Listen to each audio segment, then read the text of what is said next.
Welcome to Hope One Live, ladies and gentlemen, and it is live. We're here with the great Dr. Stephen C. Meyer, and you are going to be able to ask him a question live tonight on the air if you send us a question via Skype. And the great Jorge Gill is going to come on now and show you how to do that before we bring Dr. Steve on. Jorge, how can people get on this live stream with us and ask Dr. Stephen Meyer a question?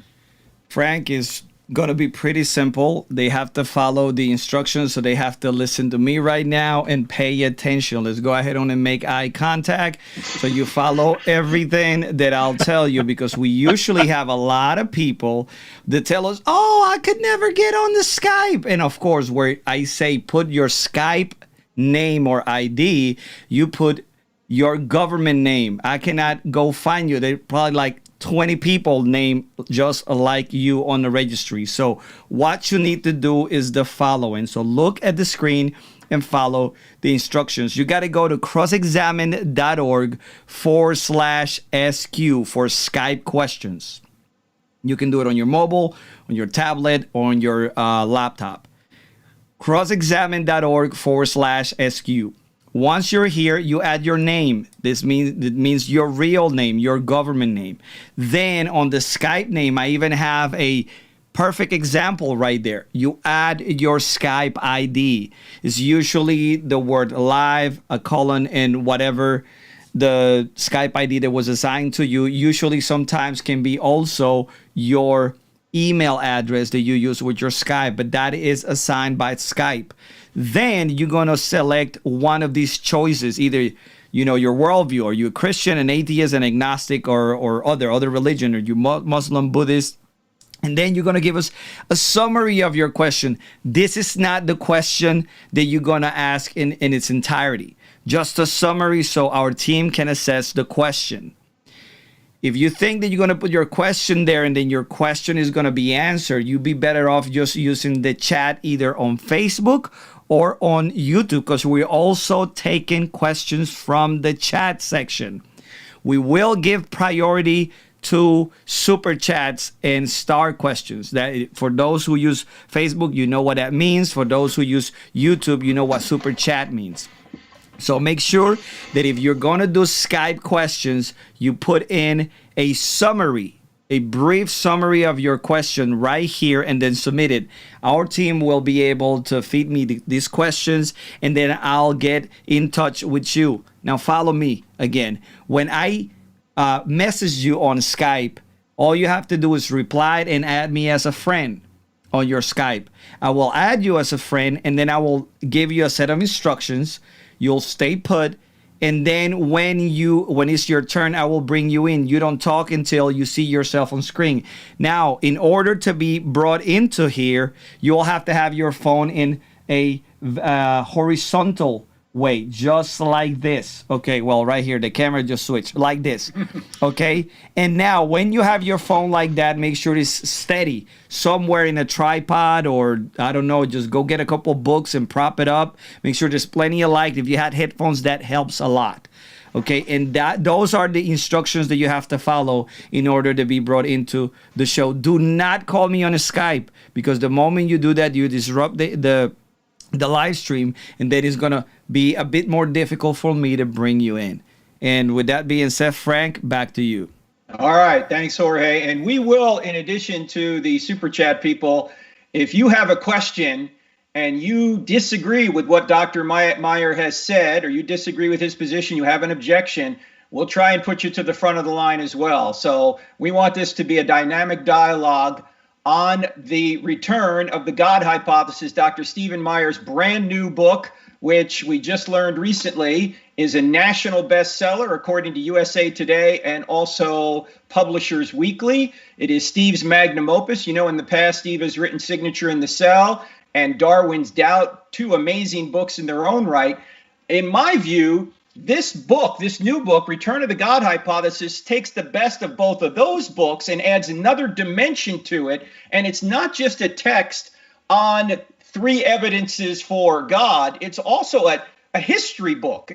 As Steve is going through these evidences, and we're going to get into them here in just a minute, he actually tells you the history of how these ideas came up, how they were rejected for a while, and now they are back. So let me bring on Dr. Stephen Meyer. As you know, Steve has his PhD from the University of Cambridge in philosophy of science. Steve, how are you? Great having you on the show. Well, I'm doing really well, and I'm always happy to talk to you and the ever funny Jorge Gill. He's a crack up. Where'd you get this guy, Frank? He's terrific. He came all the way from Costa Rica. He's amazing. He's awesome. So anyway, if any of you guys want to be on, and Steve and I are going to talk for about 20 minutes about this brand new book.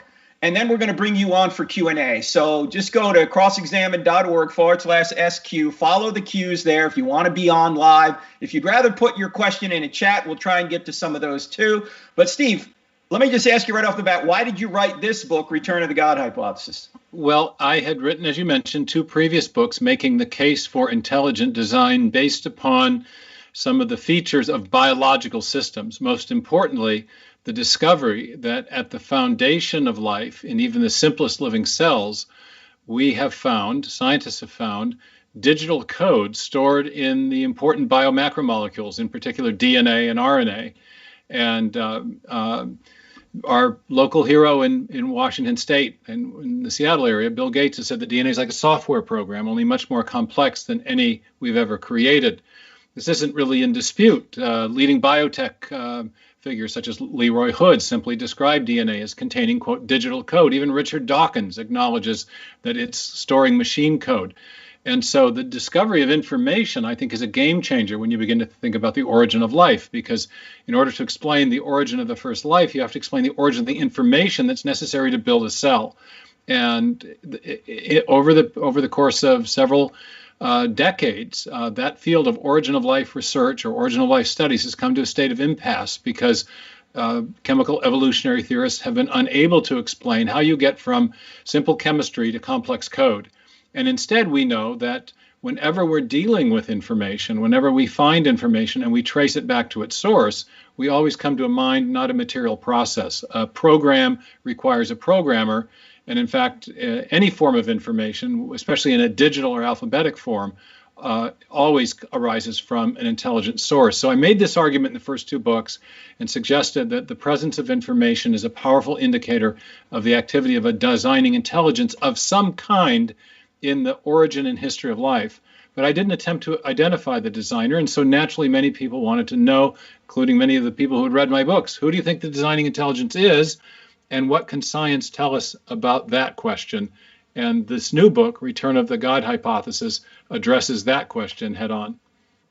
Well, Steve, you just mentioned something that I think we have to get out of the way right now, because I know that there are some skeptics watching right now and going, Stephen Meyer is just making a sophisticated God of the gaps argument. Can you respond to that objection right now? Well, let's start by addressing that in the context of this straightforward or more simple argument for intelligent design.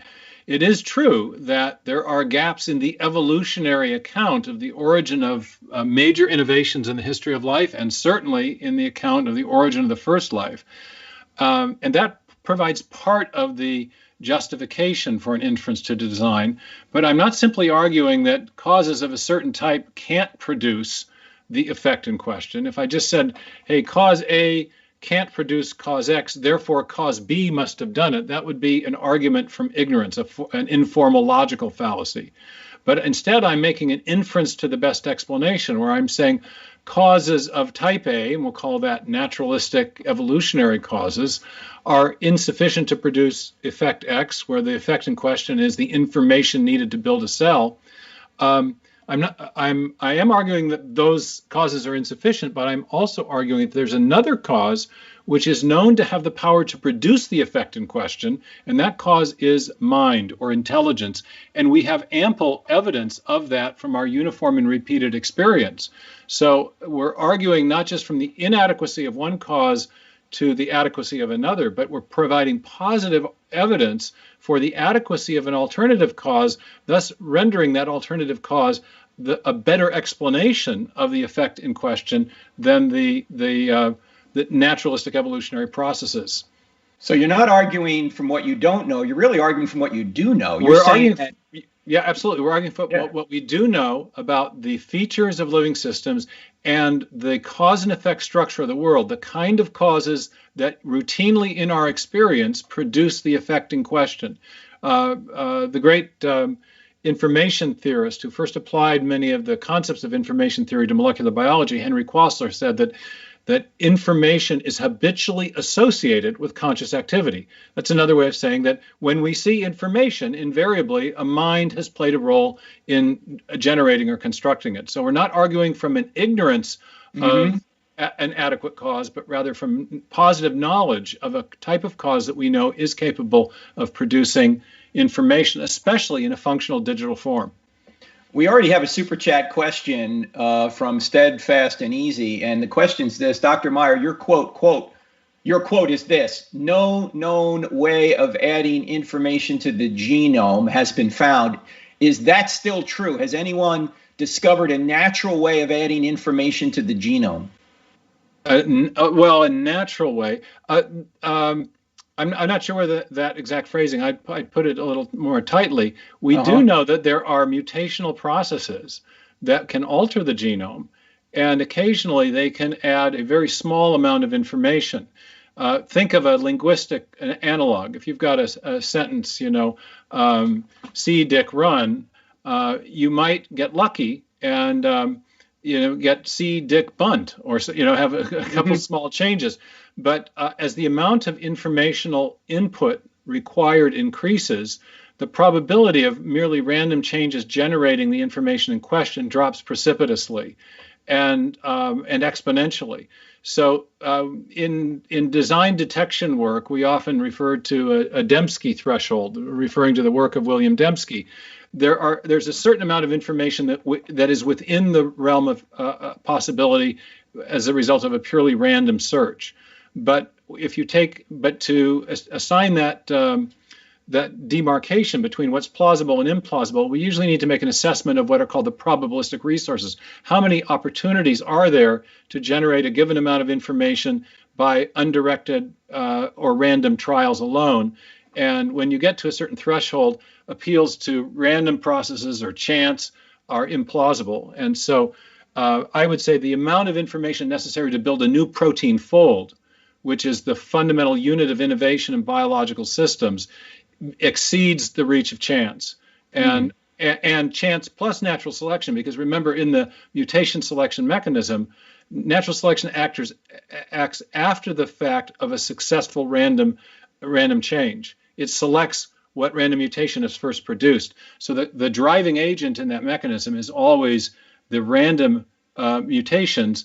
And there's a threshold in terms of number of bits of information, but also biologically, getting to a new protein fold is well beyond the reach of chance plus natural selection. So a little bit of, in other words, mutations, random changes can produce a little bit of information, but not enough to generate fundamental innovation in biological systems.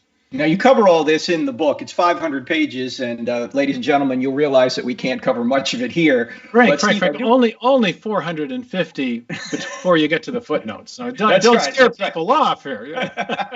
But it's well written and it's easy to understand. But Steve, I want to highlight a point that you make in the book, and you can unpack it and obviously say it more eloquently than I can. But people don't seem to understand that natural selection requires something to select before it can work. Can you explain that? Right. Natural selection can only select what random variations and mutations first produce. Natural selection is an after-the-fact sifting mechanism. If something arises which confers a functional or survival or reproductive advantage on an organism, then the organism will survive better, pass on those genes to the next generation. But natural selection is, in a sense, it's a mechanism of non-random death. If there is a change that is harmful to the organism, it may produce death or a deleterious consequence that inhibits reproduction. So natural selection is really a kind of it's an after-the-fact mechanism. The driver of innovation, of change, of variability is mutation. And that's where you are. There is an ineliminable element of randomness in the mutation selection mechanism. And that allows the bioinformatician or the molecular biologist to actually analyze the plausibility of the mutation selection mechanism as a causal agent in generating new information. If you know the amount that you need and the number of trials that you would have, you can assess the plausibility of a random search. And I do that in the book. Turns out, for example, that generating even a new functional protein fold involves a search of a vast, what's called a combinatorial sequence space, a vast number of possibilities. And even given the entire history of life on Earth, the portion of that space of possibilities that can be searched is so small that it's overwhelmingly more probable that a random search would fail than it is that it would succeed. And therefore, it's also more probable that the hypothesis that such a search, driven by mutation and selection, was successful, is that the hypothesis that's what occurred is more likely to be false than true. It's a kind of second order probabilistic reasoning that you need to do to assess a chance or random search hypothesis. And I do that in both the books. So, as you've written not only here in Return of the God Hypothesis, but in your previous books, I think you point out over and over again, Steve, that any sort of counter to this, any sort of way of coming up with what explains subsequent information, presupposes information is there already. Has anybody come up with any way of explaining how a genetic code, which, as you know, in our cells are at least 3.2 billion letters long, how this code could arise naturally? Well, there's two different questions. There's the origin of the text and the origin of the code that translates the text in the gene expression system, and both are mysterious. Okay. And so we do have examples of small changes in genetic sequences that produce minor modifications, minor variations. But when we're talking about the major innovations in the history of life, the mutation selection mechanism is really completely inadequate. And that's more and more widely recognized, even among evolutionary biologists who are many of whom are calling for a new theory of evolution because they recognize the limited creative power of the mutation selection mechanism. Rephrase the question, though. Well, no, might have gotten off track here, but yeah. No, the question goes back to the natural select. People always talk about natural selection, but they never realize there has to be a code there to begin with, or a genome there to begin with before any selection could be taking place. So the question always presupposes, where did that original genome come from? Right. Yeah, and this is the information problem at the point of the origin of the first life, because to get differential survival and reproduction going, the conditions of natural selection, the preconditions of natural selection, you have to have some self-replicating organism already in order to get natural selection. So you need and this is what makes the origin of life problem particularly acute for evolutionary biologists. To get natural selection going, you need an organism that's capable of copying itself and reproducing. But in all extant organisms, the capacity for self-reproduction depends upon pre-existing genetic information and an information processing system, the very things that you're trying to explain when you're trying to explain the origin of life. So natural selection requires differential reproduction. Differential reproduction requires information-rich DNA and proteins, the very things that you're trying to explain. RNA world hypothesis advocates have tried to circumvent that by proposing that there might have been a simpler system that was capable of reproduction, just a simple RNA molecule that could both code for information and also function as an enzyme, as proteins do. Multiple problems with that, which I explain in The Origin of Life, but it turns out that even if you presuppose a single self-replicating RNA molecule, when you examine the plausibility of that in the laboratory, scientists have only been able to produce an RNA molecule that'll copy about 10% of itself, and only then if you provide very specific arrangements of the genetic letters, the nucleotide bases, if they are specifically arranged by the experimenter. So even to get self-replication going at that level, you need pre-existing information, and in all simulations of that, the information's been provided by an intelligent agent. So you're not simulating an undirected material process producing self-replication and the information necessary to it.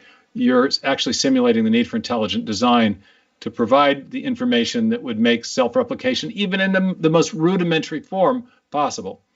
You make a wonderful point in the book. Again, the book is called Return to the God Hypothesis. Steve, I wish I had read this book about 4 years ago, because I had a debate with Michael Shermer, and someone from the audience said, well, you're using a wrong analogy to say, when I was talking about how letters on a page correspond to letters in a living thing. It's digital code, and or in a computer program. And he said something like, well, you all know that living things can reproduce themselves. And you make the point in the book that, well, that's even more spectacular, that a living thing can reproduce itself. That seems to cry out for intelligence as well. Do you want to comment on that? Well, this is an old argument that goes back to Hume and Paley. Yes. David Hume supposedly refuted Paley before, but Hume died in 1779, and Paley made his famous argument in 1802. But Paley was aware of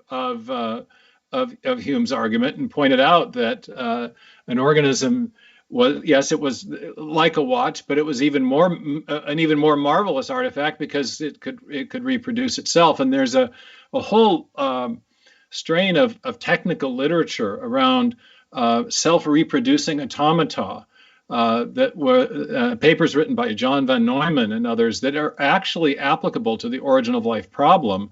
And von Neumann and others have shown that von Neumann's no longer with us, but a great genius of the 20th century. And he showed that the self-replication had certain irreducible minimum informational requirements that put the threshold of biological function very high indeed, far beyond, again, the realm of, or the reach of chance, or chance plus natural selection, as we've seen. So self-reproducing organisms require more information than human machines do.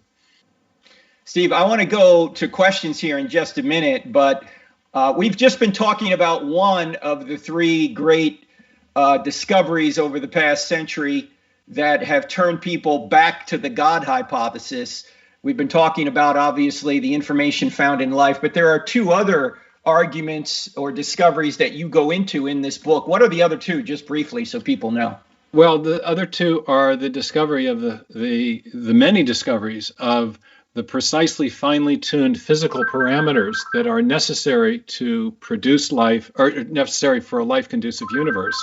Is that coming from me? Excuse me, I'm going to just jump off and... Go ahead.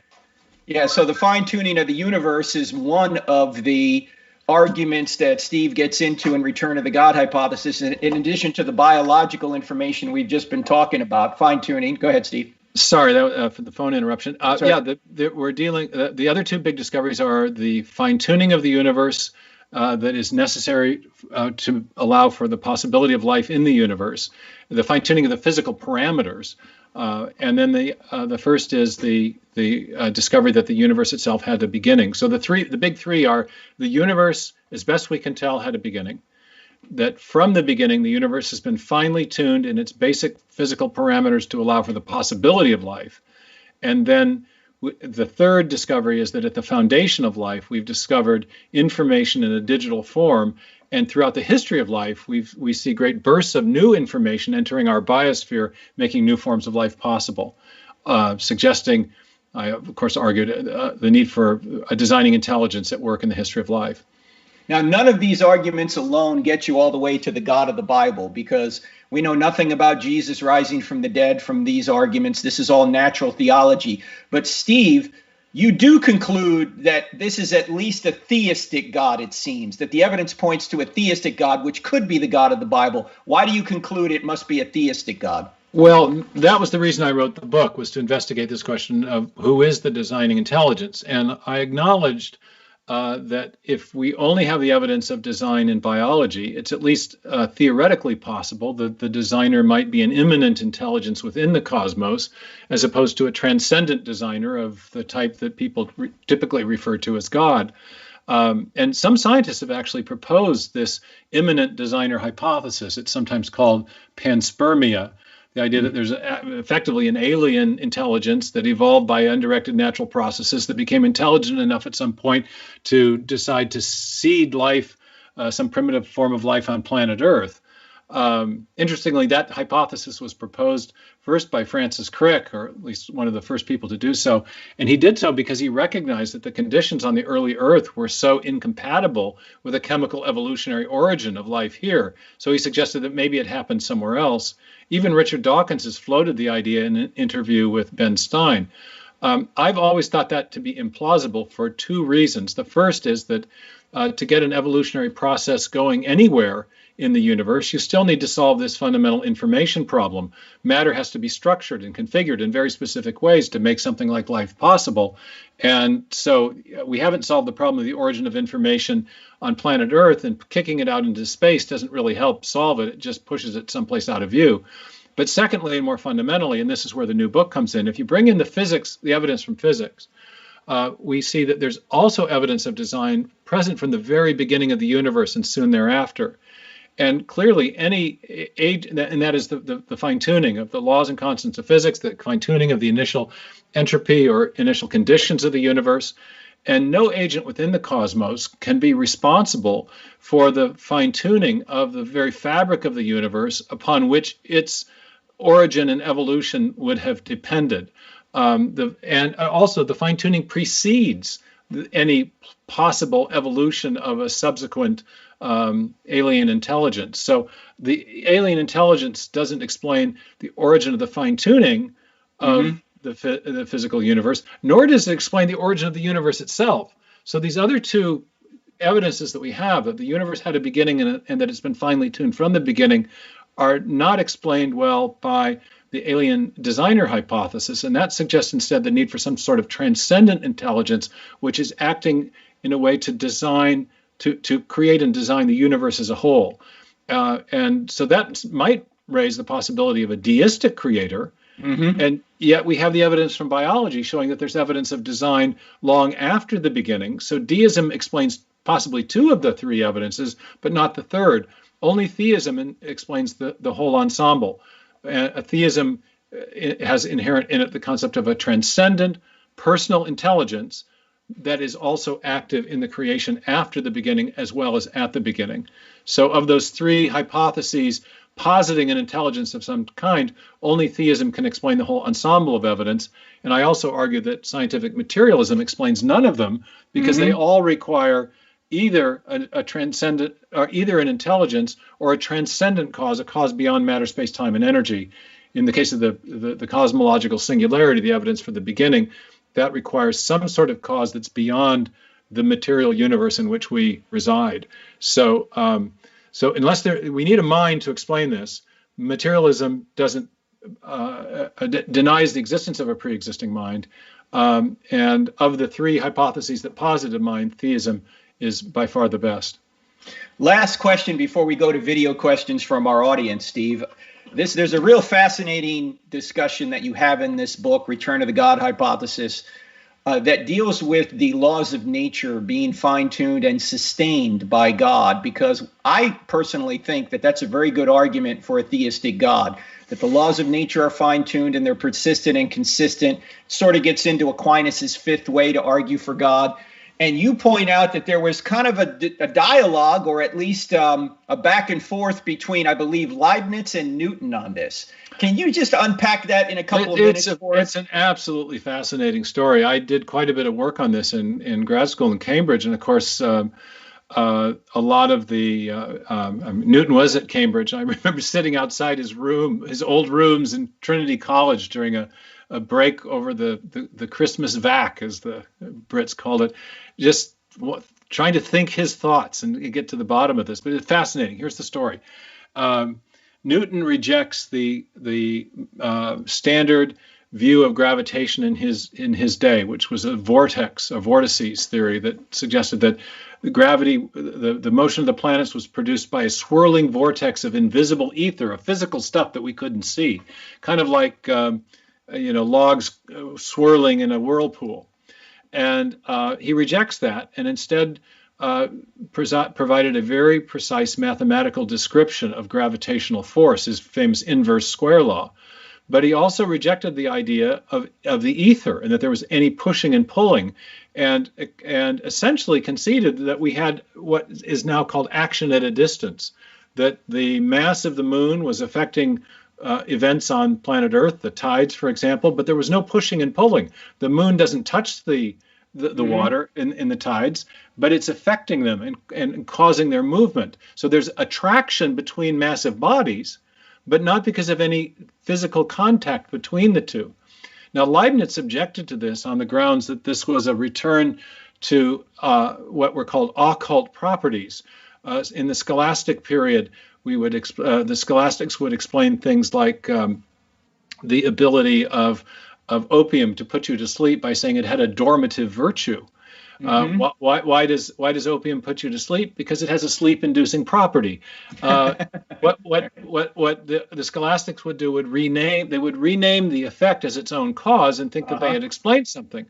But Leibniz said, "Isn't that what you're doing, Newton? Because look, you're just saying." Well, we ask, why do these massive bodies attract each other? You say because they exert gravitational attraction.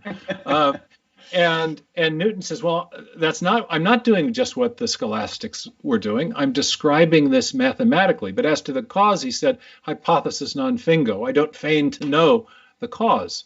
So he didn't posit a material cause for gravity. And Leibniz came back and said, well, if you're not doing what the scholastics were doing, if you're not just naming it, and you're not saying you know the cause, and you're not saying that there's a material interaction like the ether, then you must be making recourse to a perpetual miracle. You must be bringing God into science. And already by this time, there was an unease about this, especially among people who are called the mechanical philosophers. And so Newton didn't want to cop to that accusation, and he deigned to interact with Leibniz through an intermediary named Samuel Clarke. His amanuensis was the official person arguing with Leibniz. But then privately, in a correspondence with Bishop Bentley, Newton acknowledged that actually what he thought was exactly what Leibniz had accused him of, that he thought that gravity was, in the words of one of my Cambridge supervisors, a consequence of constant spirit action. And in the general scholium to the Principia, a theological epilogue, essentially a theological epilogue to the greatest work of physics ever written, his Principia, in which he advanced the theory of universal gravitation. He paraphrased the passage from Colossians talking about in God all things are held together. Yes. And so he viewed gravitational force as a consequence of the constant action of the Spirit of God, who was the divine regulator, if you will. We have the laws of nature, but then the divine legislator was on a moment-by-moment basis maintaining the regular concourse of nature, which we describe as this lawful order. So Newton had this was not so much an argument, a natural theological argument for God. It was a theological interpretation of the science, more a theology of nature, but it's a profound approach to science. And Newton was a very deep thinker about all these things. And one of my Cambridge supervisors told me, this problem really hasn't been solved to this day, because we replaced Newton's version of occult forces, action at a distance, with Einstein's idea that matter is curving space. That's what causes gravity, that you have these preferred lines of trajectory around massive bodies. But space is empty. Space isn't a physical thing, and somehow its curvature is what causes motion. And then more recently, with string theory and other ideas in contemporary physics, we have the idea of gravitons. But gravitons aren't pushers; they're pullers, they're attractors, and they're massless. So it's the fundamental forces of physics are things that happen in a regular way, which we can describe with precise mathematics. But the forces themselves are things that occur, we know not why. We don't really have. In fact, you go on in the book, and we don't have time to get into it now.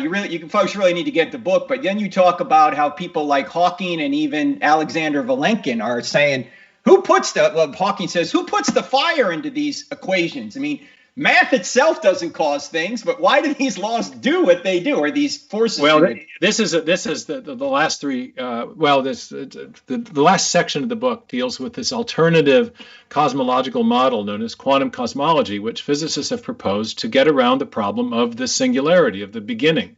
Mm-hmm. And Hawking famously popularized this in his book A Brief History of Time in 1988. And what I show is that this alternative model of cosmology. First of all, it doesn't actually get rid of the beginning. It's if you get into not the popular work, but you get into the technical papers, the singularity is presupposed in all the quantum cosmological models. But what these models attempt to do is to invoke the mathematical apparatus of quantum mechanics, which deals with the physics of the very small and the very weird. And it uses that mathematical apparatus to try to explain the origin of the universe when it would have been very, very small. But invariably, what happens is that you need math. The math of quantum mechanics must precede the origin of a physical universe. And so the physicists who have proposed this, Alexander Vilenkin in particular, very perceptive intellect,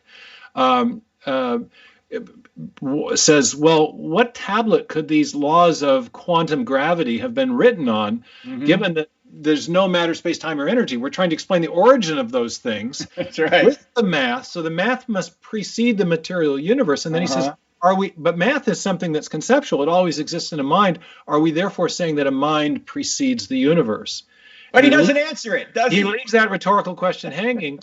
Hawking says very much the same thing. He says, what puts fire in the equations that gives them a universe to describe? And so I argue that this attempt to get around the singularity with quantum cosmology actually presupposes a prior mind, a mind prior to the universe. And so it has its own theistic implications. There's so much more in the book, Return of the God Hypothesis, but now it's time to go to the return of the Skype questioner. So, Jorge, do we have anybody who wants to come on live, and anybody in particular that might disagree with Stephen Meyer, Dr. Meyer here, we want to put to the front of the line if we can. Do you have anybody yet? Yeah, I got a few, but nobody that disagrees, man. He's just, the way that Steve talks, man, everybody's like, okay, watch out. I'm not going to disagree with that guy. I told you, man, as soon as I sit beside in the middle of you two guys, man, my IQ just shot up. So, now I'm going to leave here. I'm going to go brag to my wife. I just, I acquired a PhD by association. But Jorge, neither of us are funny at all. So, it's just dropping you just a little bit of that. That's it. Okay, so now what I'm going to do is I'm going to give it back to you guys, catch some questions from the audience on the chat, and then I'll bring our first guest in. All right, let us know. Question. Here's a short question, Steve, from the chat. Philosophically, what is information? Information has a number of different, there are a number of different kinds of information. And mathematically, information is inversely related to the probability of a sequence of symbols occurring, or it's inversely related to the probability of an event occurring. So if I were to roll a die, let's start with flipping a coin. If I flip a coin, I have. Let's back up one little bit. In Shannon, the Shannon theory, the Claude Shannon mathematical theory of information says that that information is mathematically a measure of the reduction of uncertainty. So if I flip a coin and I've got two possibilities, if it comes up heads, I've now reduced the uncertainty about how it was going to come up. It could have been two things, but now one has been elected and one has been eliminated. In information science, that's called a bit, one bit of information. Now notice that the amount of uncertainty reduced is inversely related to the probability. I had a 1 in 2 chance, a 50-50 chance. Now imagine I roll a die. In rolling the die, I've got 6 possibilities. So when it comes up a 3 and all the other numbers are eliminated, I've imparted more information because I've reduced more uncertainty. But also the probability of getting that 3 was only 1 in 6 rather than 1 in 2. So the amount of information imparted is inversely related to the probability of the event occurring. This is the mathematical theory of information of Claude Shannon. But Shannon and his co-author, Weaver, were very clear that their theory of information could not distinguish between a meaningful sequence or a functional sequence and a non-functional one. So I have an example. It's in the book and in my PowerPoint slides that I use on this presentation of a series of just letters randomly typed. A monkey could have done it at the typewriter. And that's the top string. Then comparing that to a string underneath that has a line of poetry, time and tide wait for no man. And I ask the audience, what's the difference between the two? Well, mathematically, according to Shannon's theory, none, because they're equal length strings. They have the same number of characters, and they're both produced by the same keyboard. So they're both, the precise arrangements are highly improbable. But the bottom sequence has a qualitative difference, is qualitatively different than the top one. It's arranged in accord with a symbol convention that allows it to convey meaning or perform a communication function. And that type of information is sometimes called functional or specified information, or sometimes called specified complexity, because complexity is a synonym in this context for improbability. So you give another example in the book, which I think communicates really well too. Again, the book is called Return of the God Hypothesis. Steve, you talk about coming into a port in Victoria and you see the flowers arranged, welcome to Victoria. Now, you know that doesn't just happen by nature. Nature doesn't arrange flowers in those letters. When you see it that way, you're saying what? That someone put a message there. Right, and this is the payoff. That Shannon information would not justify an inference to design, because it lacks this, what we call a specification or specificity of arrangement in accord with some independent set of functional requirements. But the time and tide wait for no man, or the welcome to Victoria, immediately trigger an awareness of intelligence, because in addition to the improbability, you have embedded in that sequence what we call a specification, or a specificity of arrangement. It's taking advantage of a set of independent functional requirements in order to perform an overall communication function. And so when you see those two things together, improbability plus specificity, that justifies a design inference. So that's the kind of information that we're looking for, and that happens to be the kind that's present in all living systems in the DNA molecule. And that points back to an intelligent designer. That's the cash value right there. I think we got a questioner. Yeah, we got Shane coming up here, so let's bring Shane into the show. Welcome, Shane. All right. Hey, Shane, how you guys doing? Show, man. Good. Hey. Good headphones there. I like that. You look very official. Yeah, Where luckily are you, I'm actually in Austin, Texas right now. All right. Good. Yeah. Well, go ahead. Ask away to Dr. Meyer. Of course. So once again, I appreciate your time. Nice meeting both of you. Frank, I've got a bunch of questions for you as well, so you'll probably see me again. Give them to Steve tonight. I know they are. I got this one for Steve, right? So you're from Boston. You're not from Austin. He's from you got it. You're right. I know. I'm missing. You're from Boston. No. I'm actually living in Austin, but I'm from the Northeast, so I'm missing the Bruins right now for this, right? All right. All right. So really, what my question is, right? You touched on it a little bit at the end there, Stephen, about the the different reasons for the universe. What my question is, there's around a billion galaxies out there, and obviously God, the theistic God, he has a purpose when creating everything, right? That he fine-tunes everything. My question to you is, what exactly is the purpose of these other galaxies and other planets when there is absolutely there's no life on them? It seems like, in my mind, I've come to the conclusion that there's no need for them, right? So what in your research, what is your conclusion really? Even if it's I don't know, you're unsure, I'd rather hear your conclusion and what you've come to. Yeah, this is odd. This is the third time I've been asked this question recently, probably the simplest answer is to say I don't know, but I suspect that what we're dealing with is something like divine extravagance.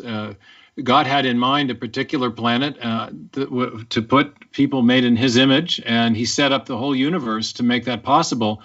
You can say, well, it's kind of a waste, but it's an absolutely beautiful backdrop. If you've ever looked at the Hubble Deep Field or the universe, and we don't know that there isn't other life in the universe.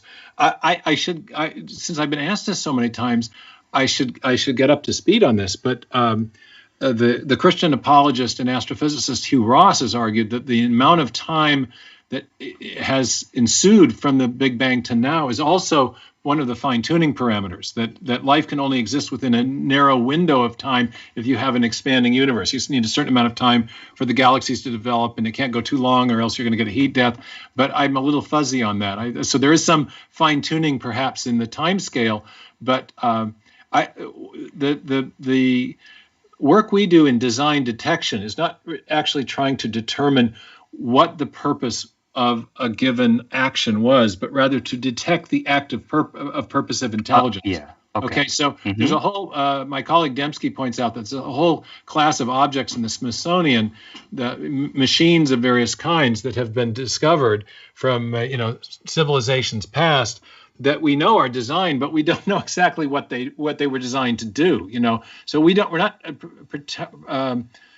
not pretending to know all the purposes that were in the mind of the creator, but we are detecting the activity of a mind. Okay. And that's in the fine tuning. Okay. So, but I'm perfectly content to say that there's plenty of extravagant beauty in the universe that's not necessary for either our existence or this is a big problem, by the way, in evolutionary biology. I mean, why do tropical fish have these beautiful designs on them that are completely irrelevant to whether they get eaten by bigger fish or not? They're just it's gratuitous beauty is the problem in evolution. That's a good way to think about it. Yeah. I never thought of it that way. Yeah. Awesome. I love to snorkel, and in Hawaii they have this thing called a Picasso triggerfish, and it looks like Picasso painted it, But to argue that triggerfish is any more fit to survive than another one next door who's got another intricate pattern on it is kind of absurd. So, gotcha. Yeah, that's a good way to think about it. I never thought of it that way. I appreciate you answering that. And Shane, it's also interesting, the Bible says if you want to know what I'm like, God, look to the heavens. And researchers at the University of Hawaii recently estimated the number of stars in the heavens, and this was their estimate. The number of stars in the heavens, all the galaxies, the whole universe, is about equivalent to the number of sand grains on all the Earth times 100,000. Yeah, I've heard you talk about that. The sand grains on 100,000 Earths. Now, think about this. If the heavens just ended at the cloud tops and God's saying the heavens declare the glory of God, we'd go, what glory, right? But when you think about stars equivalent to sand grains on 100,000 Earths, and you think of the immensity of that and the beauty of that, as Steve points out, and we'd go Hubble Deep Field, you go, this is amazing. It is extravagant, but it shows the beauty of God because we know God by his effects. And the kind of the grandeur. Yeah. I mean, Romans 1 says that from the things that are made, we can know the unseen qualities of the Creator, in particular his power and divine nature. And divine nature, often in earlier translations of the Bible, rendered as wisdom. And I think also there's this notion of grandeur. The grandeur of the universe is extraordinary. We only knew since 1920. It was 1920 they were still debating as to whether there were any other galaxies beyond our own. Now we know there are at least 200 billion other galaxies in this immense expanding universe. So I think this is a matter of more theological speculation, but it's a great question, so I think we can know some things about the attributes of God from creation. Yes. And one of them is his immense power as well as his intelligence.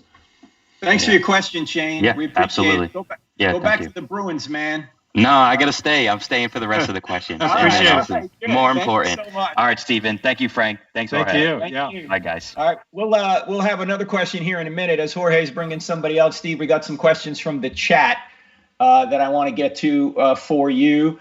Someone is asking a question. Can you help us Christians? Can you introduce to us basic books on intelligent design and evolution written for lay people? Now, let me just say, ladies and gentlemen, I think anybody with a high school education can understand what's going on in this book. But Steve goes into some depth on many of these theories. But I think what they're looking for, Steve, is maybe something like a Jonathan Wells book or Icons of Evolution or the Politically Incorrect Guide to Intelligent Design or something like that. Do you have any recommendations? Well, Discovery has just produced a nice little book called Intelligent Design and Evolution in a Nutshell, which is a good primer. We even have a cartoon book that you can find online called What's Darwin Got to Do with It, written by John Turner. Weister and Robert Newman. Robert Newman, an astrophysicist, John Weister, a geologist, and the cartoons were rendered by my sister-in-law, and some of the writing was done by my brother-in-law. So it's a great little book. What's Darwin got to do with it? Great place to start. Yeah. And they can get that at discovery.org? Probably on Amazon. You can find it on Amazon. Okay. Now. Yeah. By the way, Steve has a website, stevencmeyer.org, stevencmeyer.org, Meyer. And Steve, what are they going to find up there? What else can they get before we go to our next video question? That's the author page. You can go to all three of my books. Also, Return of the God Hypothesis there's a website, returnofthegodhypothesis.org. On the author page at stevencmeyer.org, there are featured articles, the first one of which is a 1,000-word essay I wrote recently for The Federalist, talking about the three great scientific discoveries that point to God. And that's a great primer, a great way to get into this. Uh-oh, we lost his audio, didn't we? Did I lost everybody's audio? Is it me? Yeah, I lost everybody's audio for some odd reason. Hold on. I think you guys How about my audio? Just unmute yourself. I don't know why. Hey, Steve, can you unmute yourself right there at the bottom of Skype? There should be a little microphone. Yeah, I just saw it. I'm back on. I don't know why. I think Ziki hit mute all. I think that's what he did. But anyways, you guys are back. Let's keep going. All right, so who do we have on next, man? Okay, now we're going to bring, and I don't know if I said your name right, but it sounded cool, so I'm going to keep calling you that. Here you go. What's your name? Can you hear us? You got to unmute yourself now. Gunther. Are you in? Got to unmute yourself. Unmute your mic. Should be in the bottom. There you go. Name's Gunther Zilke. Are you in? Gunther Zilke. All right. Hey, Gunther, yeah, it sounds like an anime character, man. My name is Gunther Zilke, and I'm coming here to get you. Okay, there you go. Where are you, Gunther? It sounds like an anime character. Okay, he's. Do you have your Gunther? Do you have your audio on? Are you watching the stream? My audio's on, but I keep hearing all three of you. Okay, he's. Do you have your Gunther? Do you? And you gotta shut off your audio on your YouTube channel or wherever you're watching it, and keep your audio on Skype. That way, we won't have any of this feedback. It's like calling into a radio show, man. There's a little bit of a delay. Okay, I got it. All right. So where are you, Gunther? I'm in Minnesota. Minnesota. All right. Well, ask a question of Stephen C. Meyer, if you would. Okay. So basically what I'm thinking is that if causality existed in an infinite regress alongside uncreatable things like energy and mass, wouldn't it have produced a god? Because we know it can produce intelligent creatures. So in an infinite span of time, you would expect something like a god to be produced. And since it wasn't, wouldn't either one of those things have to come from outside of the universe? Either one of which things, Gunther? Sorry. Let's say energy or causality. Well, causality is a principle of reasoning, not really a thing. The idea that everything that begins to exist must have a cause.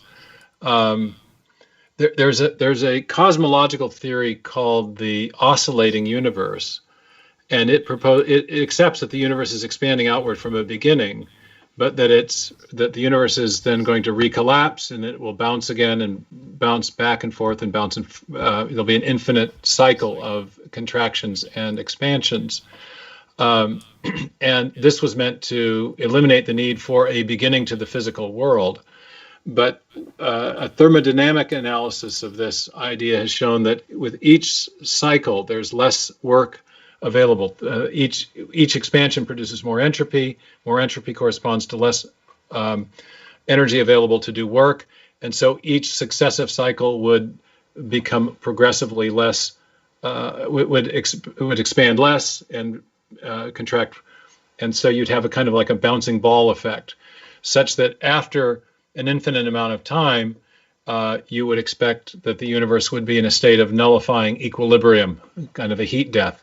And since we don't exist in a universe of that kind, we can infer that the number of cycles has not been going on infinitely long, and therefore the universe, even with a cyclical universe, an oscillating universe, must have a beginning. I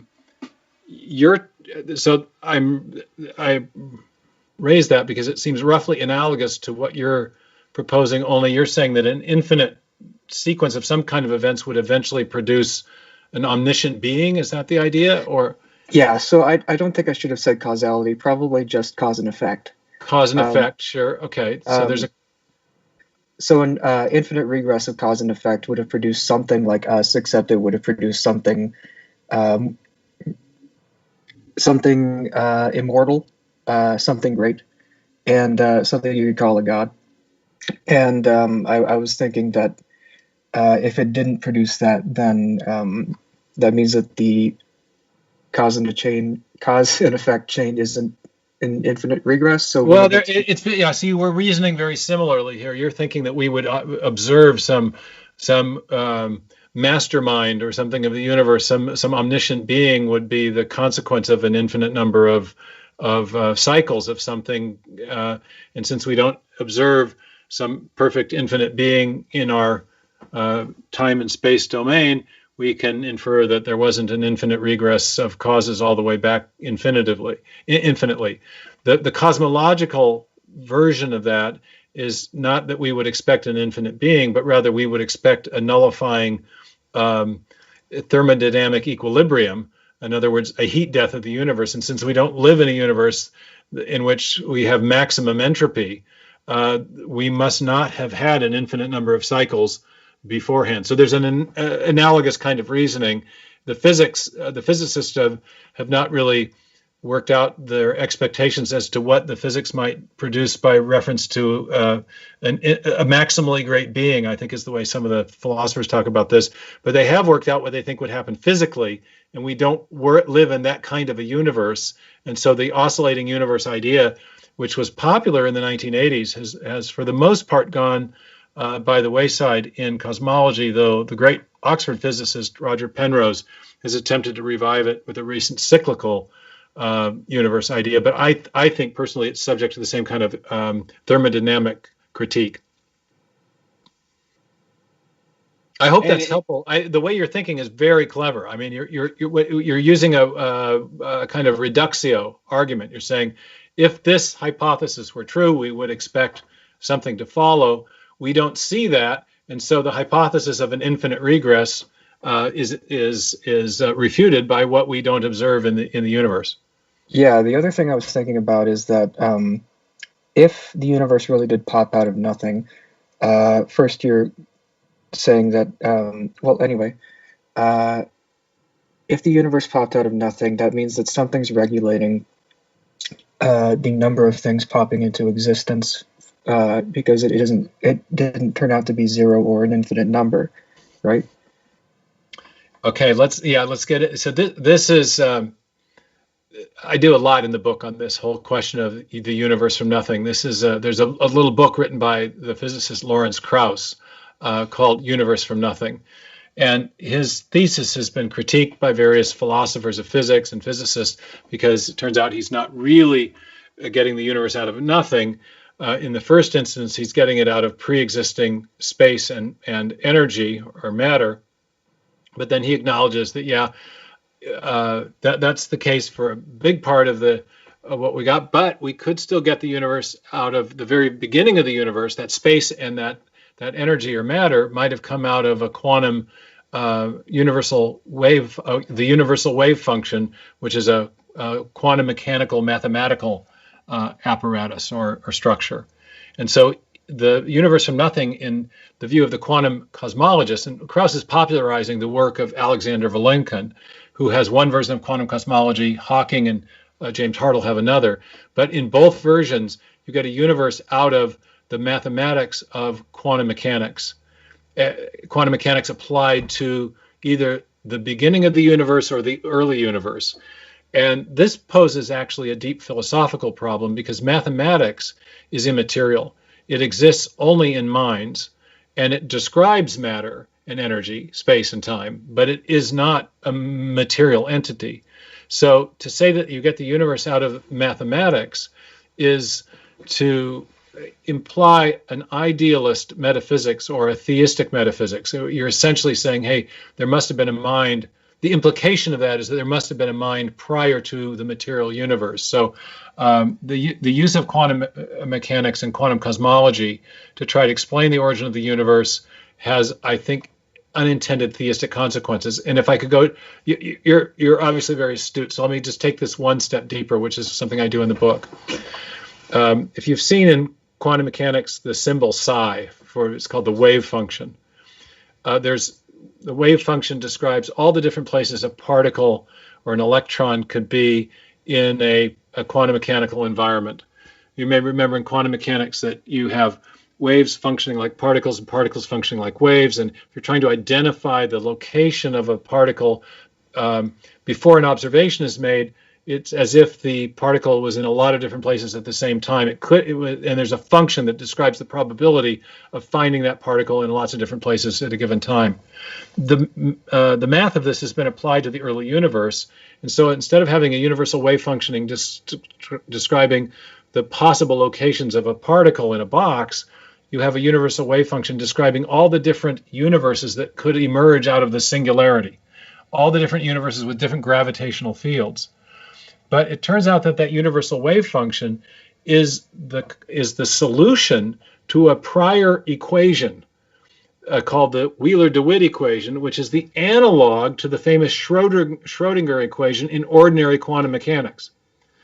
And that Wheeler-DeWitt equation has an infinite number of solutions and cannot be solved unless there are boundary constraints placed on the equation limiting its degrees of mathematical freedom. And in all quantum cosmological models, because there's no universe to fix the boundary constraints to determine where this equation applies, the physicist has to select the boundary constraints, and they do so with an end in mind. They want to get a universal wave function out the other end that includes a universe like ours. So they're actually modeling a teleological process. When you eliminate one thing and elect another, as we were just saying, you're imparting a bit of information. Well, if you have an equation with an infinite number of solutions and you have to constrain it to get a particular outcome, you're inputting a whole lot of information there. But who's doing the inputting? The intelligent physicist. So what I argue in the book is they're actually modeling the need for intelligent design, an input of information at the cosmological level to get a universe out the other, or to get a wave function out the other end that includes a universe like ours. So kind of heavy stuff.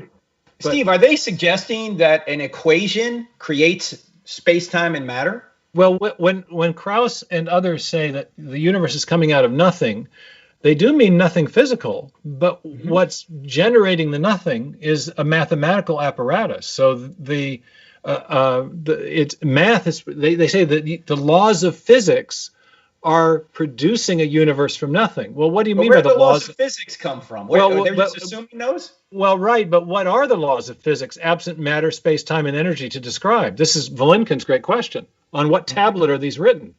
If it's pure mathematics, that exists only in the realm of the mind. And so I argue that quantum cosmology has its own subtle theistic implications. Right. Gunther, next time you come on, could you ask a question with some depth? Because that was pretty weak, man. Huh? All right. Did that make sense? Yeah, it did.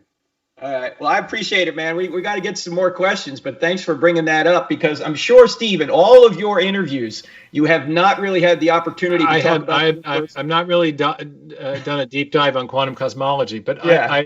I do explain this in the book, and I take it step by step. I think people can follow it. So absolutely. Yeah. Thank you, Gunther. We appreciate it. All right, Jorge, if you got somebody else, I am going to ask another question of Steve from the chat. One question here had to do with mathematics. We might as well talk about that because you were just talking about it. Hang on, let me see if I can find the question here, Steve. There was a question on mathematics, and suddenly I can't see it anymore. All right, let me go on to another question. Question for Dr. Meyer. In Chapter 5, The Big Bang Theory, you described time dilation, but I think you may have misrepresented it with your thought experiment description. You know what that is about?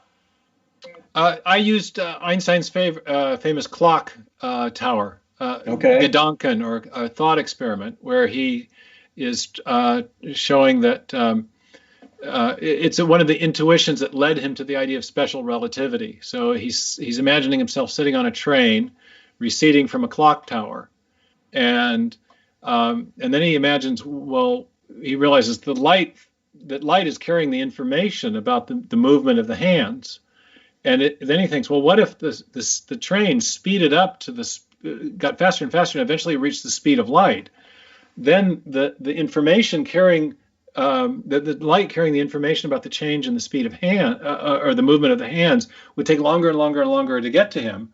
And so in his frame of reference, his awareness of the change of time in the other frame of reference would be slowing down, and that's called time dilation. So I'm not sure what the questioner thought I misrepresented, but it's a famous experiment. We went over it fairly carefully with a bunch of physicists. I think we got it right, but if there's something wrong, write us a letter and we'll correct it. You'll see on my website we have a little page for errata and things that we either misspelled or I had one place in the book where I meant to talking about the fine tuning, and I got the lower and the higher thing inverted. So we've caught some errors, and we've been posting them. So if we got something wrong, let us know, and we'll fix it, and you'll see the benefit of your critique in the second edition. That sounds like a Stephen Wright question, who said, if you're traveling in a vehicle at the speed of light and you turned your lights on, would they do anything? That's one of those questions. Let's see. Vladimir asks, if abiogenesis is impossible, then wouldn't that mean life is the only explanation for the creation of life? Well, that's our uniform experience, that life always comes from life. We have no experience of life coming from inanimate chemistry. And so the whole theory of chemical evolution, which was the attempt to explain the origin of the first life by reference to prior prebiotic chemicals, non-living chemicals, is predicated on something we've never actually observed. It's a purely theoretical postulation, and it really has not been a very successful research program. We've come to a complete impasse. In 1989, when I was near the end of my PhD thesis, my PhD supervisor, one of them, attended the ISOL conference, the International Society for the Study of the Origin of Life, and she came back and she said, "Steve, our field is kind of becoming a kind of embarrassment, because everyone in the field knows their own theory, knows all the other theories aren't working, but they're unwilling to admit it about their own." And she said that's the very definition of a quack. That's right. The problem is it's very hard to conceive how simple chemistry could produce the exquisite structures that we find in living systems. Even the cell membranes, which used to be thought to be the easy part, have now turned out to be incredibly complex with their gated portholes and so forth. Professor Tony Fuderman from the Weizmann Institute in Israel has been writing on the fine-tuning of the bilipid membrane and the lipid bilayer rather, and so that's a difficult problem too. Anyway, go ahead. Steve, that if we were to take a living cell and put it in a petri dish and kill it, puncture it, we would have all of the chemical components for life right there. Are there people who are involved in abiogenesis trying to say that life came from non-life without intelligence? Are they suggesting that a resurrection is possible without God? There is a problem with it's the Humpty Dumpty problem. Yeah. You could have all the components, all the proteins that are necessary to a living cell, and there is something like 10 to the 79 millionth combinatorial possibilities in the way you put all the components together, and very few of which are going to yield a living cell. So even if you concede all the stuff you need, getting it arranged properly and working in the right functional interdependencies is a mind-boggling problem. So we're nowhere near solving the problem of the origin of life from a materialistic standpoint. That's the philosophical difference between a necessary condition and a sufficient condition. It's a necessary condition that you have all the chemicals, but it's not a sufficient condition to have life. That's why it's often comical when you hear astronomers say, we may have found water on Mars. Okay. It's like there's a short little road to life from water, you know, Steve. I mean, well, my colleague Paul Nelson has a very funny analogy to that when they were finding some of the metallic elements on Io, and he said, "Oh well, we found Buicks on Io because we found iron, you know, and getting from iron to iron ore to an actual automobile requires an input of a huge amount of configurational negative entropy, also known as information. So that's right. You got to arrange the stuff in the right way. You just don't. Just having stuff isn't good enough. Anyway, sorry. Right, let's go. We're keeping a good questioner on. Right. We got Tom in. Tommy's ready to come on. Hey, Tommy, where are you? Hi, I'm from Chicago. Chicago, you're in the Windy City. Okay, you're missing the Blackhawks right now. Yeah, we're getting all the hockey states asking questions tonight. Yeah, this is great. I don't watch sports. I just sit here and read Steve's books for fun. Oh, good. Hey, we got to listen, this is what he deserves this. That's right. Go ahead. Ask away, Tommy. Go ahead. Cool. So I'm a biology education major right now, and I've been talking to my professors a lot about what I've been reading in your book, in Signature in the Cell, and my professor keeps bringing up the idea of the RNA world, and we're talking about ribozymes and stuff, and even in Signature in the Cell, you talk about how some atheists might say that, you know, if we look back at the early Earth and when life originated, that there's a bunch of these dice rolls that just happen in the right spot, and, you know, chance just that small chance just happens. How would I answer someone that says, you know, what if we happen to get the perfect RNA molecule that just happened? You know, it was unlikely, but it happened. How would we defend the? Well, I direct you to, I think it was chapter 14 in Signature in the Cell. I have a whole chapter critiquing the RNA world. I'll give you a couple of the most important critiques in my answer in just a sec, but I'd also direct you to some of the videos that are online with Professor James Tour from Rice University, who has been doing essentially a chemical accounting of these origin of life scenarios, many of which are RNA world scenarios, showing that what's involved in even the most rudimentary simulations, where we get some of the subunits of life-relevant molecules, is an immense amount of intelligent design. You have to start with purified reagents. You have to heat them up to certain temperatures in combinations with other chemicals that you also purchase off the shelf. You have to stop the reactions at the right point. You have to remove unwanted byproducts so you don't get interfering cross reactions. You have to introduce new things at just the right time and just the right temperature. You've got a complex, intelligently designed chemical recipe involved in all these so-called prebiotic simulation experiments. So what are you actually simulating? I argue you're actually simulating the need for intelligent design. But now to the RNA world hypothesis. The idea of the RNA world was the idea that it was initially formulated to address a really knotty problem in origin of life research. It turns out you need proteins to process the information on the DNA molecule, but you need information on DNA to produce proteins. So how do you ever get that chicken and egg system going?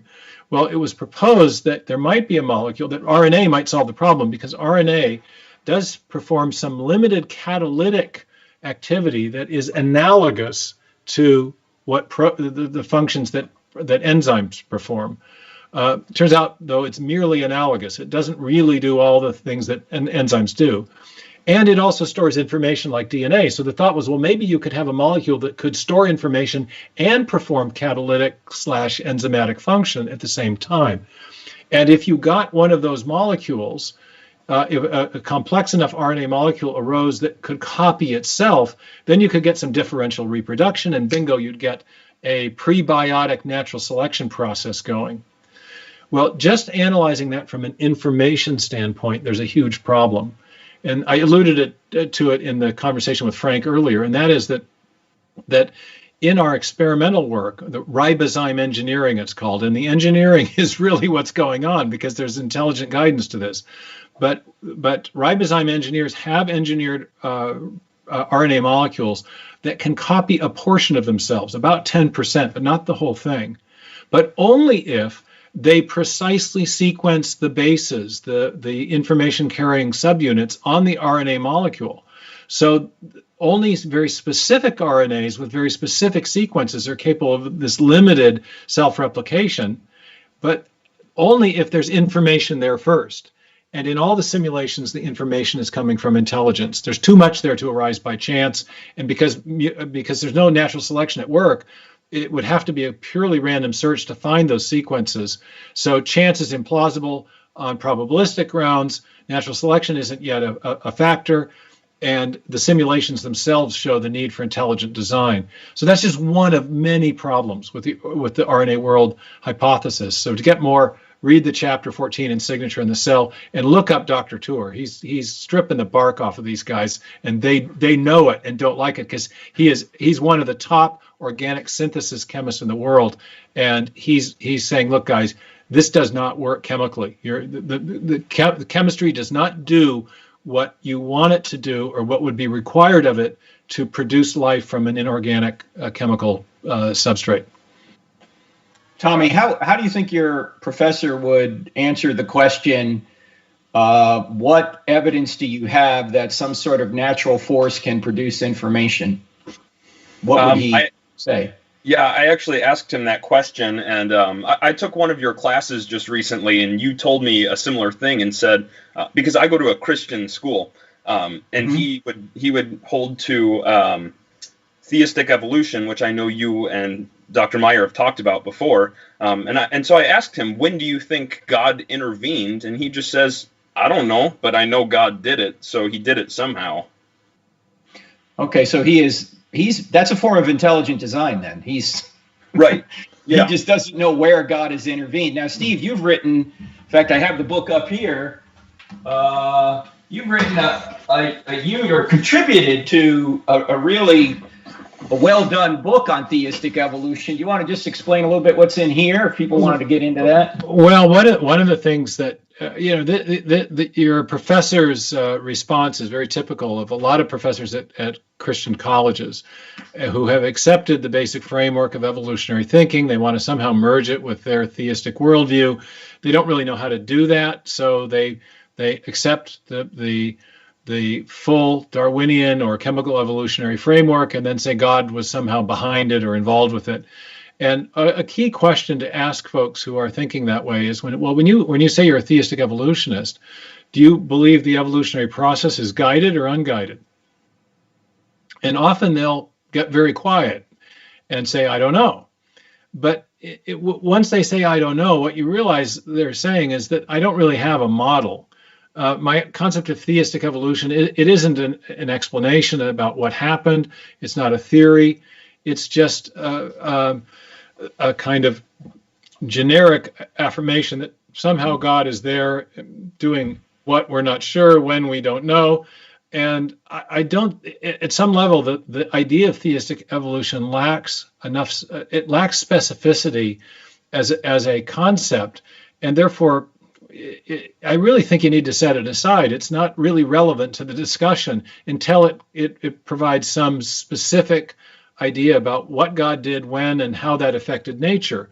There are some theories like that. One is the front-end loaded idea of design, that God put all the information in at the beginning and then let nature run its course, kind of like the analogy is often given of a billiards player who makes one shot and makes all the balls go into the holes. God did it all at the beginning. I take that's a hypothesis that has enough specificity that can be evaluated and critiqued. And I do that in the new book, Return to the God Hypothesis, because if you were a deist, there aren't many deists left over or still around, but if you were, that's the kind of idea you would have about how living systems arose. And it turns out to be implausible for a whole bunch of scientific reasons, one of which is that the intense heat of the early plasma universe would have destroyed or would have prevented any accumulation of information in something like a DNA molecule. We don't even get atoms till 380,000 years after the beginning of the universe.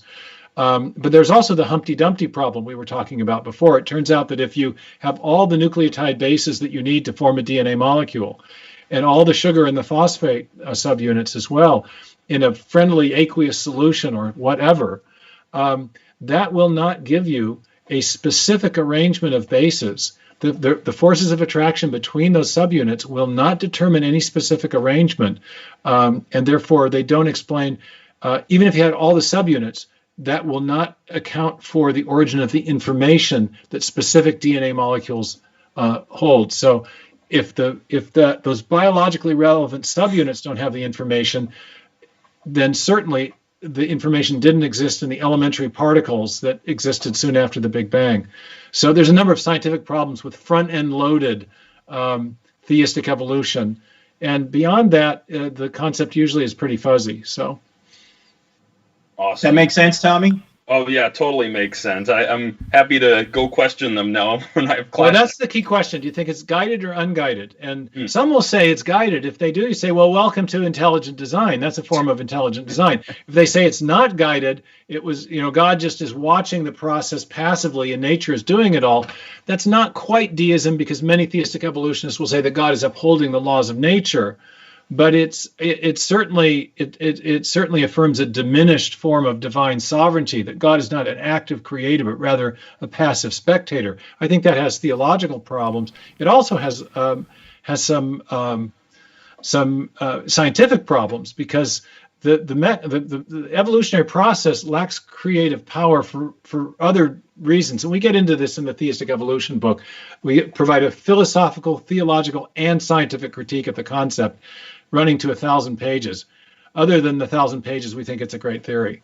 Yeah, awesome. Yeah, thanks. I think the key thing that I got from this was when you said, when we have all of these I don't knows and stuff, when we talk about the inference to the best explanation, it just seems like we're in a place where it would probably be better to set aside till we find out. It's not an explanation. It's right. merely a concept that we're proposing to kind of give us a place to stand. I mean, it's an attempt to reconcile. Bill Craig said this in a debate it was a kind of panel discussion, and Bill was sort of in the middle of the theistic evolutionists and the ID people. And he said, well, the thing about theistic evolution is it's not really a theory. It's a strategy for reconciling science and faith, but it's one that I think lacks enough, it doesn't have enough specificity to really be relevant to trying to understand what happened in the history of life, which is what we all really want to know about. So it's not specific enough to be critiqued oftentimes.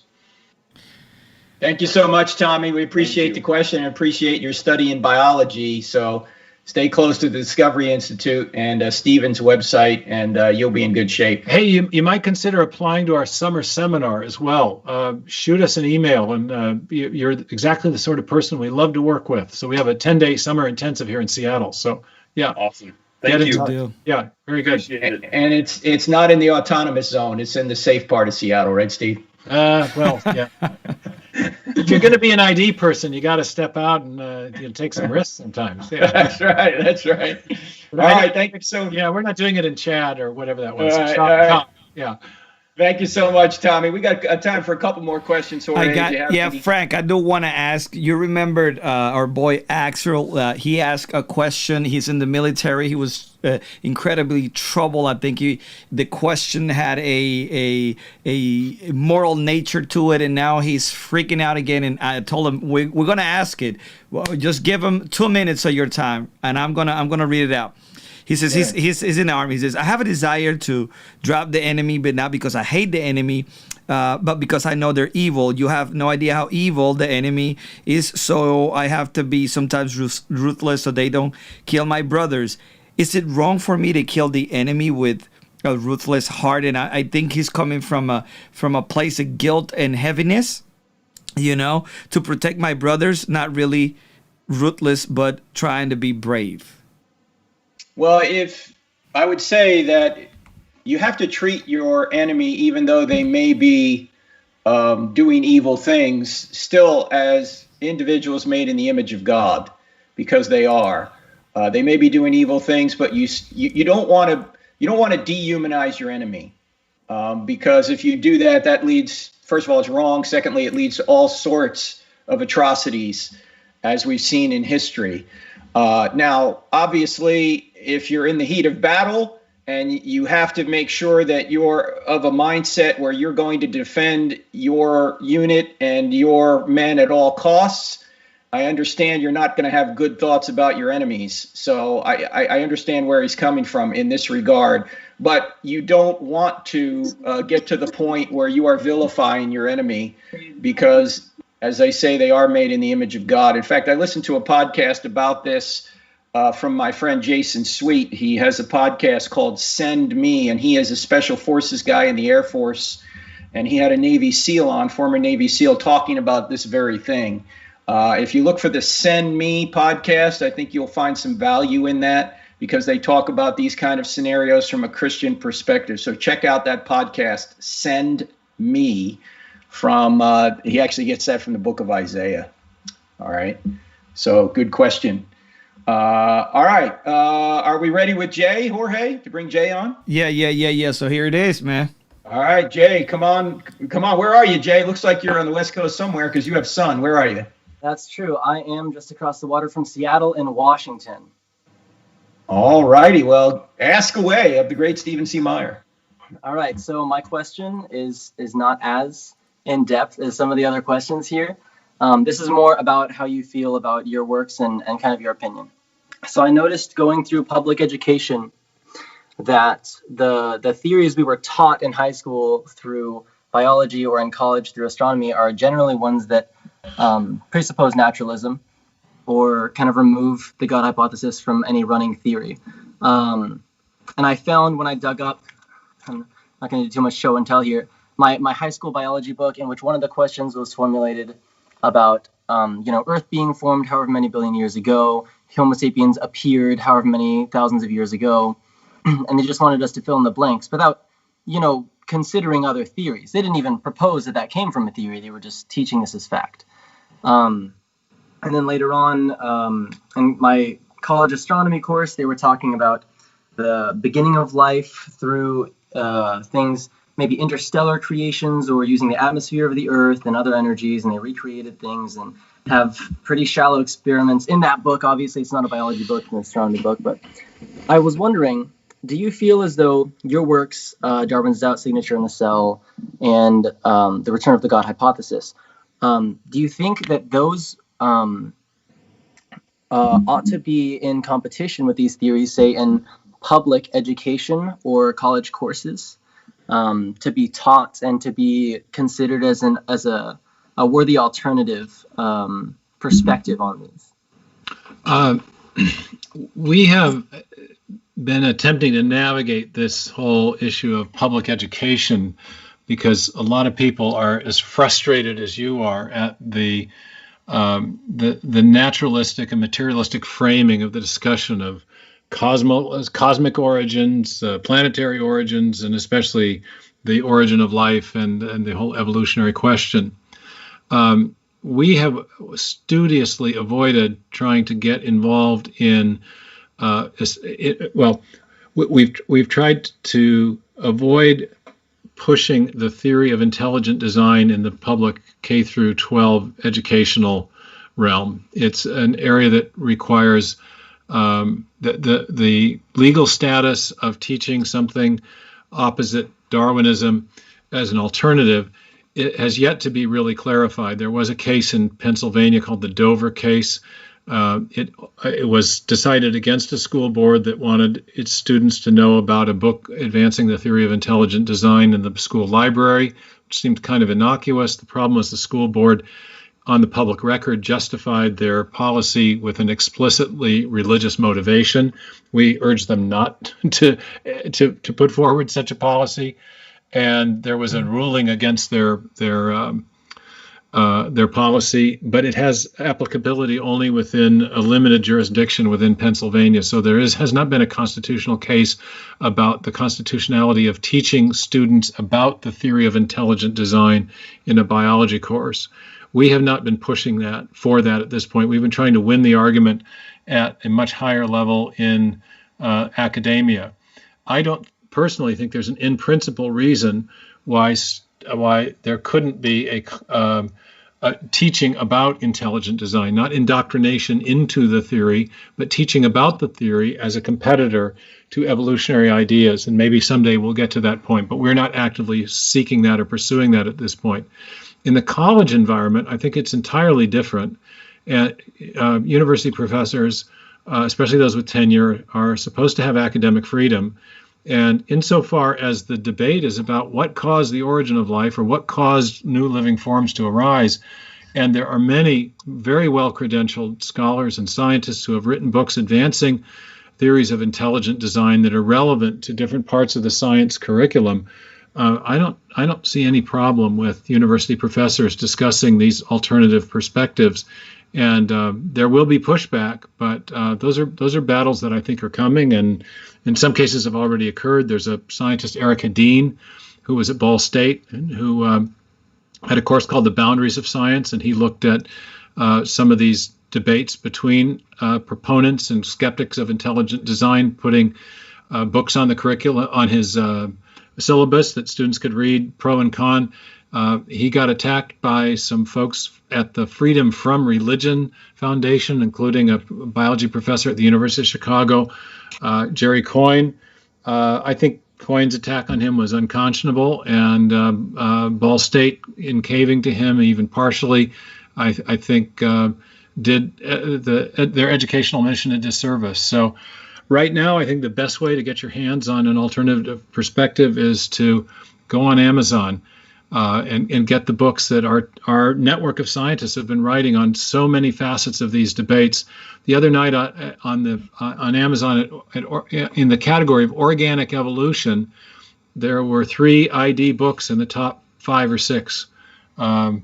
Michael Behe's Darwin's Black Box, Doug Axe's Undeniable, and my book Darwin's Doubt. So in the battle of public opinion, we're starting to dominate their category on the Amazon listings, and so people are getting this information even if the public education system has been corrupted by a commitment to a single worldview and a single framework for understanding science. When I think there's a robust debate going on outside the educational system, and our students would be better served to know about that debate than to be spoon-fed one perspective. But certainly at the college level, I think we ought to be pressing for greater academic freedom and openness for professors who are aware of these other ideas. And some of those textbooks are just abominably bad as far as the outdated, you've got Miller-Urey experiment in there. Nobody working in origin of life research today thinks the Miller-Urey experiment solved anything. That's exactly the page it was open to. Yeah, the Urey experiment. So it's appalling,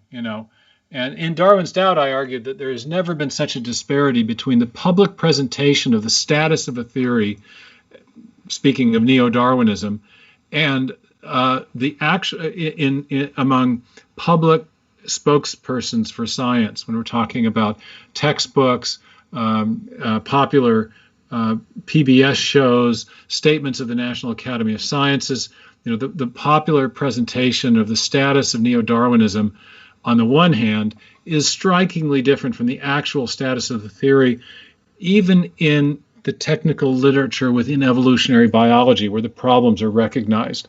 So our educational system and curriculum in science is way behind as far as understanding the actual problems with these evolutionary models.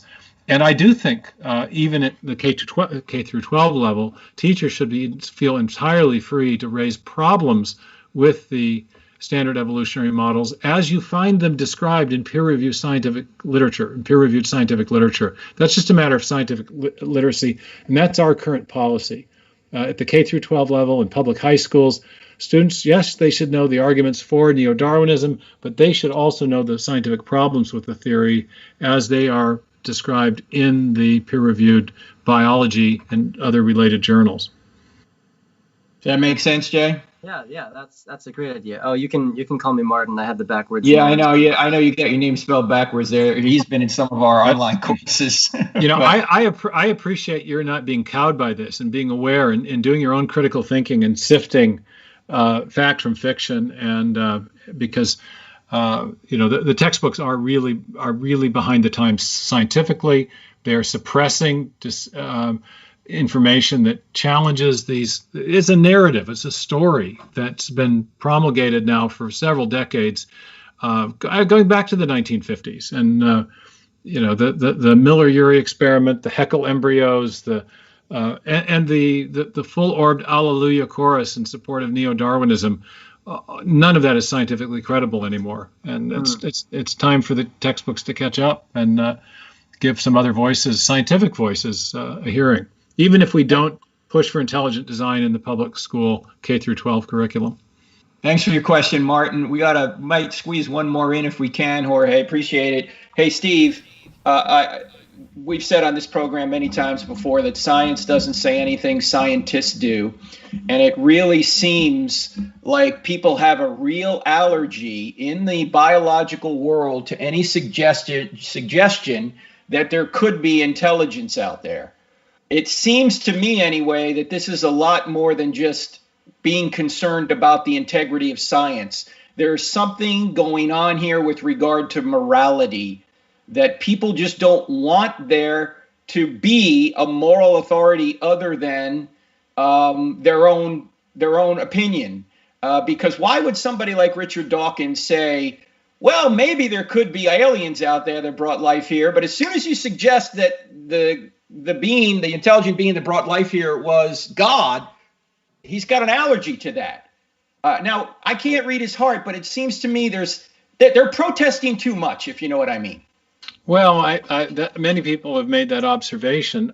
What I have zeroed in on in my work is the way in which the allergy manifests itself in scientific methodology, because there is an underlying principle that has a name, methodological naturalism. And the idea is that if you're going to be a scientist, you must explain all events and phenomena by reference to purely materialistic causes, purely natural causes. And you may not invoke creative intelligence as an explanation for anything, even the origin of life, or the origin of the universe, or the origin of information, or the origin of fine-tuning. But in those crucial origins questions, it is entirely logically possible that the phenomena of interest arose by undirected material processes, but it's also equally possible that the phenomena of interest may have arisen with the help of a mind or a creative intelligence. And if we're to have integrity in our investigation, we must be open to both possibilities and allow the evidence to settle the question as much as the evidence is able to do so. And so we've been not only making arguments for intelligent design, but challenging this underlying principle of method known as methodological naturalism, and saying that it's essentially anti-intellectual. It forces us to a particular conclusion about some of the great questions that human beings could ask, and we want to have we want to bring to the table a more open philosophy of science that allows us to consider all the possible explanations, and then allow the evidence and good reasoning to adjudicate which provides the best explanation. Yes, it's a philosophical presupposition that blinds them to the only other possibility, as you point out, Steve. And again, there's much more in the book, Return to the God Hypothesis. I don't want to keep Steve on here too much longer. We've been on a while. We'll take maybe one more question, Jorge, via the video if we can. So all right, we ready to bring Sam in?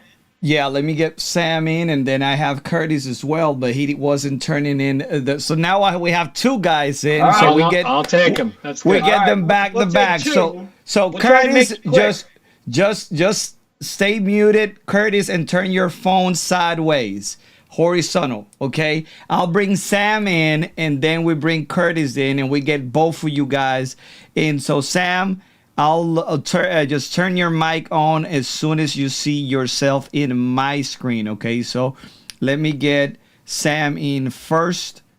All right. Got Sam in, and then you're good to go, Sam. Now you can unmute yourself. Hi, guys. How you doing? Good. Where are you? I'm currently in the United Kingdom. Oh, wonderful. Excellent. From the It's UK, about 2 man. It's a.m. early here, morning so- there. So yeah, it's 2 o'clock in the morning. So Go ahead, sir. Go ahead. well, first of all, it's an honor to speak to both of you. I really admire both of your work. My question is about proof. I've been speaking to someone online about Christianity over the space of a few weeks, and initially they seemed really receptive, and then suddenly out of nowhere they seem really hostile and opposed to the idea of Christianity, and they've been asking loads of different things like back to back and quoting like things like confirmation bias and circular reasoning, saying, I'm quoting, you've backed up your claims with texts that are not valid due to bias. When I provide evidence for God from scientists such as Dr. John Lennox, and for Jesus from historical sources like Clement of Alexandria and Flavius Josephus. My question is, how would you respond to someone who is refuting the evidence citing bias and circular reasoning? Well, you'd probably have to get into the specifics. You'd be hard pressed to say that Flavius Josephus was a Christian source. So I think that the key is to separate the facts from the person reporting them and get your interlocutor to tell you whether or not they accept the facts at hand. If they don't, then the facts need to be justified independently. But typically, there's a terrific example of this in a book called The Fortunate Universe about the fine tuning. It's written by Luke Barnes, who did his PhD in Cambridge in physics with his Cambridge supervisor. His name is Lewis, I think. Lewis is an atheist, Barnes a theist. They document the various fine-tuning parameters from a strictly physical point of view. At the end, they have a dialogue between the two of them about what about how to explain the fine-tuning. And Barnes argues for design, Lewis for a non-theistic interpretation. But one thing that they note is that they list all the physicists who accept that fine-tuning is a fact that needs explanation. There are a few outliers who deny that fine-tuning is real, but the majority of physicists, whether they be atheists or theists, accept the fact of fine-tuning. And so then it becomes a debate between the multiverse and the God hypothesis. And I've argued there's good reasons to accept the God hypothesis, and the multiverse fails because even if you accept the multiverse, you have to posit multiverse universe-generating mechanisms that require prior unexplained fine-tuning. So then I have a philosophical analysis of the competing hypotheses and argue that one provides a better explanation than the other. But the facts of that debate are largely agreed upon by the disputants on both sides. So the idea that, well, just because John Lennox said that there was fine-tuning means that there's confirmation bias, that's kind of a weak argument because not just John Lennox accepts that there was fine-tuning or that the universe likely had a beginning. So I think the key then is to press the basis of the factual claim independently of the individual making it, and say, look, there's plenty of people that claim fine-tuning or the beginning of the universe or the presence of information in DNA, or in the historical realm that Jesus of Nazareth lived and died under Pontius Pilate. Plenty of people who affirm the fact of those things, irrespective of their interpretation, whether they be theistic or otherwise. So, in philosophy of science, we often think of there's Latin terms for this, but one is the explanans, which is the explanation, and the other is the explanandum, the thing that needs explaining. And usually there's general agreement about the explanandum, the thing that needs to be explained, and disagreement about the explanans. When people say, well, I don't accept your facts because you're a biased person, usually that's a dodge. Hey, Sam, just to judge the openness, speaking of bias, of the person you're talking to, you may want to ask him, if Christianity were true, would you become a Christian? Because he might actually say no, and then you can say, well, talk about bias here. I mean, yeah. I ask you if something were true, would you believe it? And you say no. Yeah, so I mean, this one of can the cut things both ways. Go ahead. Yeah, one of the things that he said was that the pinnacle. Well, again, I'm quoting: the pinnacle of proof would be that the creator of the universe coming into modern day life and appearing, not just anecdotes and stories and personal experiences. You think that the creator of the universe would give us more evidence than written testimonials and stories about talking donkeys and snakes written by humans. It's always possible to those. I encounter those same kind of arguments where people are there's a tinge of ridicule rather than taking the document seriously on their own terms, and that ends up being a matter of judgment about how to interact with a particular person oftentimes. But good on you for engaging people in these discussions. And what's your background? Are you in university now? Did you say No. I'm currently unemployed, but I'm sort of doing this on the side. So I'm trying to sort of get. I was an atheist, and then thanks to actually your ministry cross-examined, that helped me come to faith. And there was a lot of stuff that just was clicking left, right, and centre. It was just lining up about the evidence for the resurrection of Christ and stuff like that. And I came across some of your material, Stephen, and it just sort of snowballed from there. And now it's sort of ignited a passion in me for doing apologetics with other people online to help them if they're genuinely looking to come to faith. It's so needed, especially in the U.S. and in the U.K. Our countries are becoming very rapidly secularized. The old style appeals of evangelists get no traction because the basic conceptual framework of Christianity, the existence of God, the existence of an objective moral order, these things have all been lost. And so you've got to start at with the foundational questions. Are you aware of the young UK apologist Jonathan McClatchy? Do you know of him? He's Scottish. He did his PhD recently, finished one at Newcastle in evolutionary biology. And he's now taken a professorship in the States. Young guy, very good. And you might look him up online. He's got some great online apologetics events that he does. But terrific that you've connected with Frank. And I've got a tremendous sympathy for younger Brits because we lived there, for 4 years, and I've been back many, many times, and the dominance of Dawkins and even Hawking, much less hostile towards religion, but between Dawkins and Peter Atkins, I mean, many of the strongest voices about science in the UK have been very strong atheists.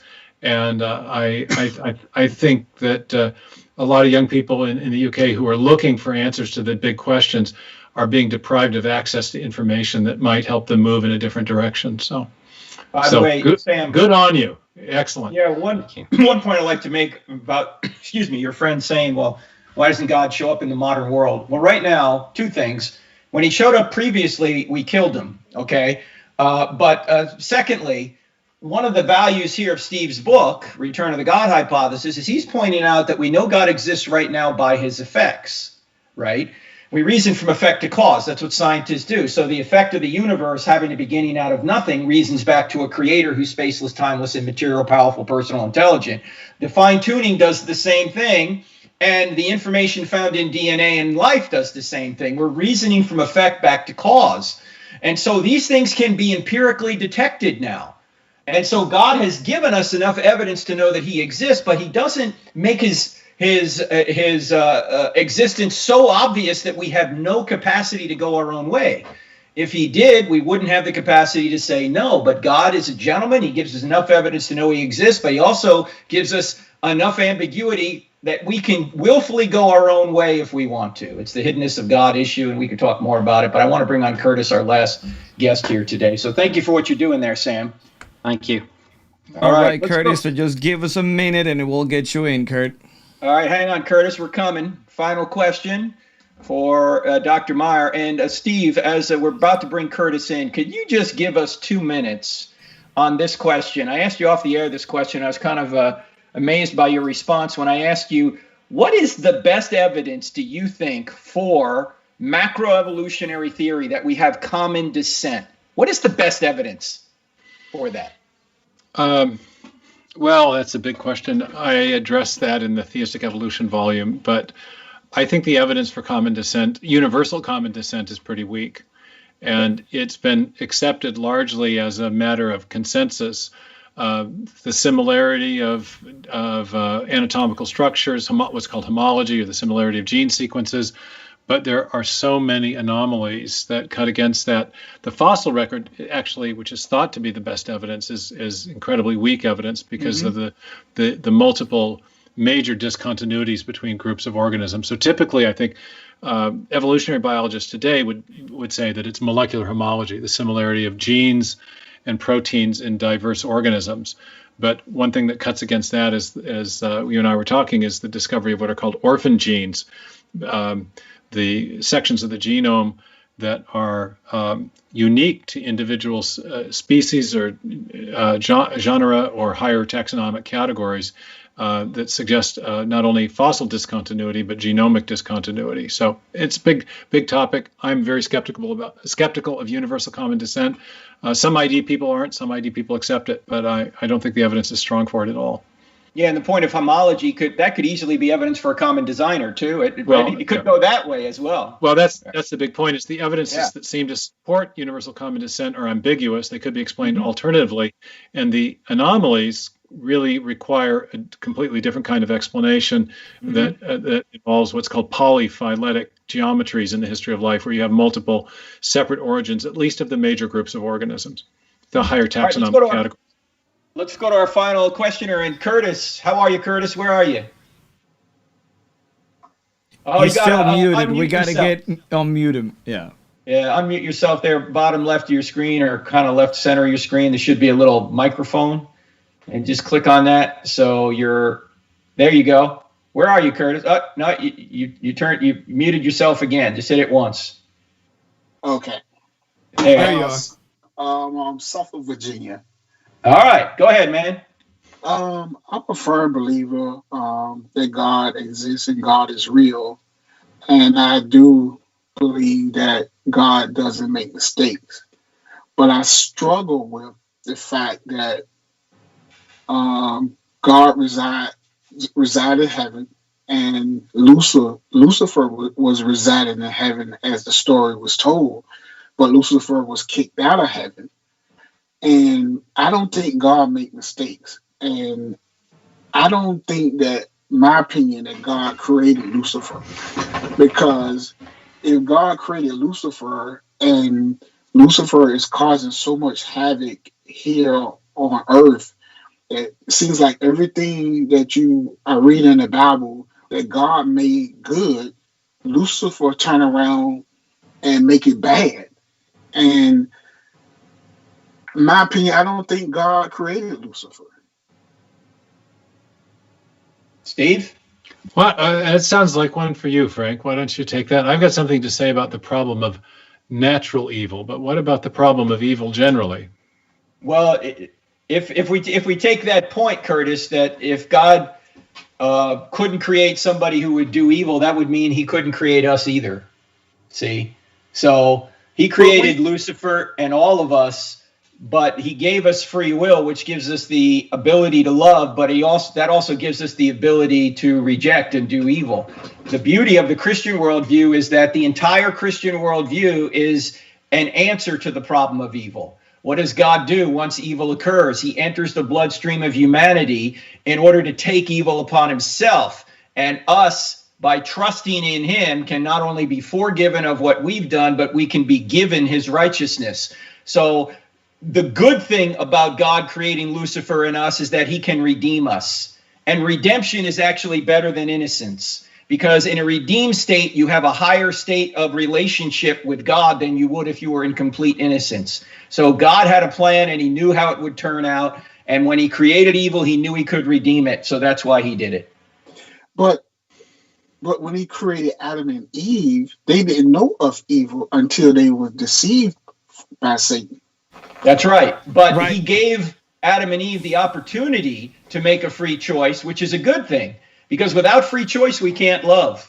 Right. Now, it creates, as I say, the problem of evil, that we could do evil. But again, God can redeem that. So God brought good from evil, just like he does now.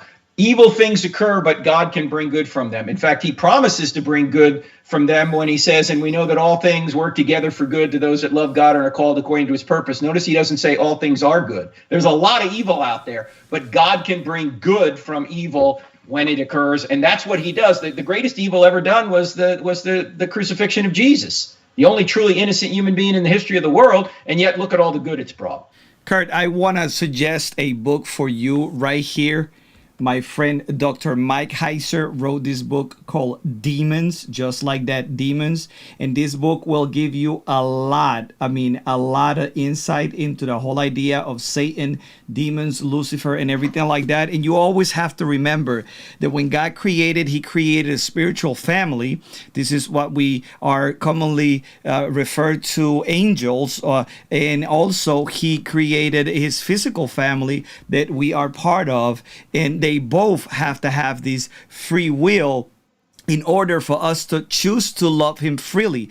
The only difference is that an immaterial spiritual being doesn't have the ability or the possibility to be redeemed like we are. And that is why someone like the enemy or Satan is so jealous of us, and he went to try and corrupt the human race, because we are called the apple of God's eye. So in order for us to be able to love, gotta have free will. And the same, God also endows these spiritual beings with power. Actually, since God is the prime reality, he's spiritual, the spiritual reality is more real than the three-dimensional reality of the being you live in.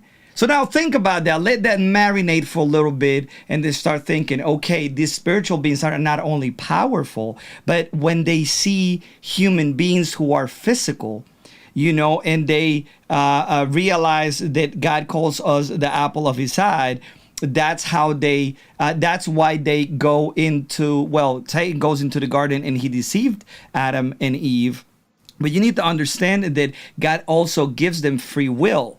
That what God doesn't give these beings is the ability to be redeemed. And the same ability that we have to do evil right now, this is spiritual beings. It's an assumption to think that they didn't have this. And because there was a fall before the fall, we know that fall comes by way of having this ability to have freedom of the will. Does that make sense? Curtis, go ahead. Okay, but like Lucifer was in heaven. And you're talking about the presence of our creator in heaven, and Lucifer was also there. So how is evil is going to be in the presence of our Almighty?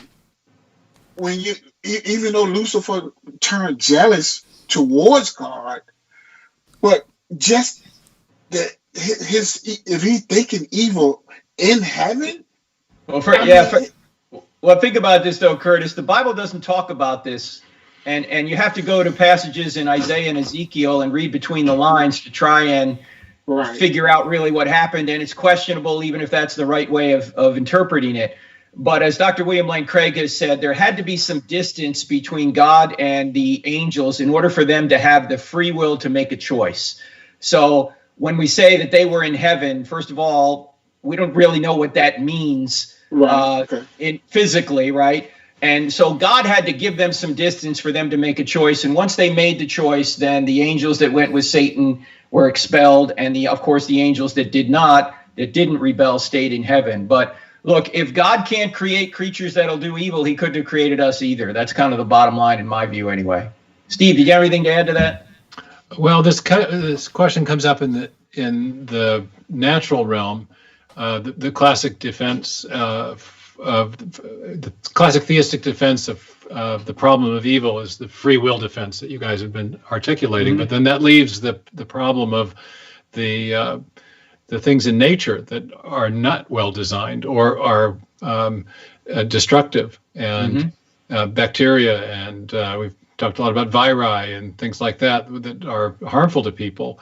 And so I have actually a long footnote about this in my book about, well, what about the what's called natural evil, and I think if you're just a straightforward intelligent design theorist without being a Christian, and there are many people who accept intelligent design without necessarily being a Christian or a Jew, Bible-believing people, you really lack the explanatory resources to make sense of the what's called natural evil. But if you're a biblically informed ID proponent, you know from the biblical perspective in broad strokes that you should expect to see evidence of aboriginal design, good design, but also then evidence in nature of decay.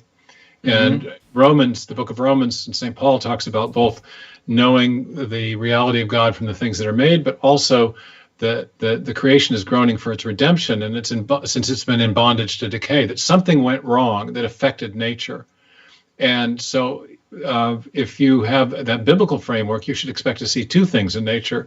One, evidence of original good design, but evidence of decay and degradation as well. And it's very interesting that my colleague Scott Minnick, a microbiologist, has explained to me that in the field of virology and microbiology, studies of virulent bacteria, invariably the virulent strains are strains that have lost information from their original state, and viruses are subject to the same sorts of considerations, that there's a loss of original information. So we expect to see, from a Christian point of view, both evidence of original design, but then also evidence in nature of subsequent decay, and the things that are most harmful to human beings, for example, the plague bacterium, is a consequence of a series of degradative mutations that have destroyed the aboriginal genetic endowment of the bacterium, for which we had, which was not harmful to us, and to which we have an innate immune response. So, so if you're a biblical believer and an ID proponent, I think the world matches what you should expect: design and decay. We see both. Something in the Christian view did go wrong, and it has affected nature. So that's the basic framework in which I look at these questions, and do discuss that in a long footnote at the end of one of my chapters in Return to the God Hypothesis. Does that make sense, Curtis? Yeah, I'm a marinate that. I'm gonna take that. I'm gonna receive that. I don't turn down good information, so I'm gonna receive that. All right. Well, also, as Jorge said, lot to chew on. Check out the book by Heiser called Demons. All right. Okay. Demons. Just check it out, and that'll be a good starting point. I wish we could spend more time, but we're at 2 hours right now. So thank you so much, Curtis. I will see you next week or two. All right. Cool. That's great. We'll have you back on. All right, guys. Thank you, man.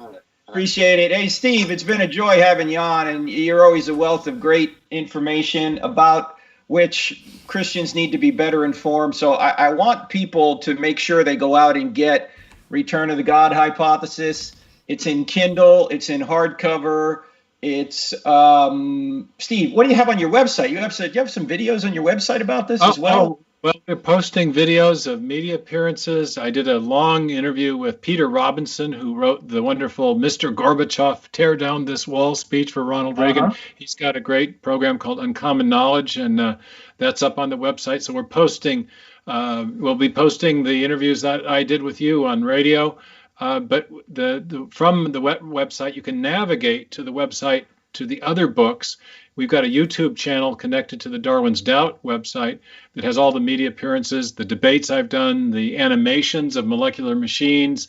We even have a playlist for intelligent design and song and verse. They're people that do.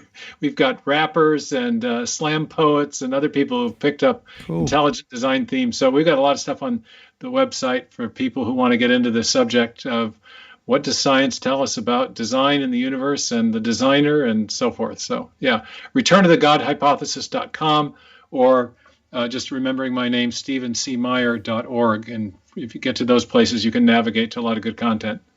All right, folks, check that out, returntothegodhypothesis.com or stevencmeyer.org. And don't forget, you can go to Amazon right now and get this. You can have this in about 10 seconds if you get the Kindle version. And as I say, it's not just a science book, it's a history book too, about the history of science and how we've gone from thinking God was the cause to not, and now back again because of these three major discoveries. So check it all out. Jorge, why don't you close this out, man? Yes, I just want to tell everybody on the other side of the screen, thank you for being here, for sticking with us for over 2 hours. I think, it's 2 hours and 20 minutes. I think that we've been doing this, more or less. And also, I want to thank everybody on YouTube that send us super chats. Those super chats allow us to continue to do this on a weekly basis. Hopefully, we can do it even more in the future. And thank you, Steve, for being here and always being a lot of fun to be around and a wealth of knowledge. So with that being said, see you next week.